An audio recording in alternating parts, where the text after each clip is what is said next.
Hello friends, welcome back to our channel. இன்றைக்கி நம்ம food black தான் பார்க்க போகிறோம். ஃபுட் பிளாக்னு சொல்ல முடியாது, நம்ம இந்த மந்த் வந்து டார்கெட் வந்து அச்சீவ் பண்ணிட்டோம்.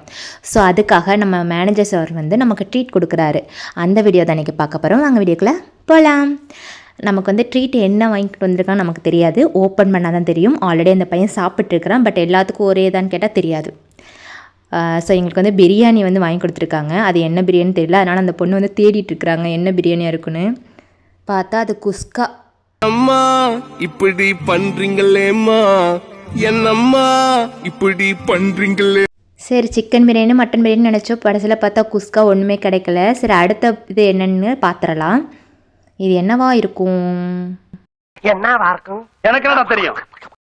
இது வந்து சிக்கன் கிரில்லு. சிக்கன் கிரில்லோட மயோனிஸ் அந்த மாதிரி வந்தது செம்ம டேஸ்ட்டாக தான் இருந்தது. ஆனால் மயோனிஸ் எல்லாம் ஹெல்த்தி இல்லை. நம்ம வந்து எப்போயாவது தானே சாப்பிட்றோம். ஸோ பரவாயில்ல, நோ ப்ராப்ளம், சாப்பிட்டுக்கலாம். நமக்கு வந்து என்ன ட்ரீட் வாங்கி கொடுத்துருக்காங்கன்னா சிக்கன் பிரியாணியில் குஸ்காவும் அதுக்கப்புறம் கிரில்லும் வாங்கி கொடுத்துருக்காங்க. அப்புறம் அவ்வளோதான் நம்ம ட்ரீட்டு. மந்த்லி வந்து டார்கெட் அச்சீவ் பண்ணாலும் வாங்கி தர மாட்டாங்க, எப்போயாவது வாங்கி தருவாங்க. இந்த மந்த் வாங்கி கொடுத்துருக்குறாங்க. ஸோ நல்லா சாப்பிட்டு என்ஜாய் பண்ணலாம். இது வந்து பாபு பிரியாணி, திருப்பூரில் வந்து பாபு பிரியாணி இருக்குல்லையா, அங்கே வாங்கினதா செம்ம டேஸ்ட்டாக இருக்குது.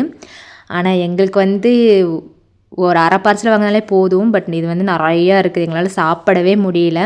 இதில் வந்து மயோனிஸ் சூப்பராக இருந்தது, பிரியாணியும் சூப்பராக இருந்தது. ஆனால் நிறையா இருந்தது, சாப்பிட முடியாமல் ஒரு 1 ஹவர் உட்காந்து சாப்பிட்டே இருந்தோம்.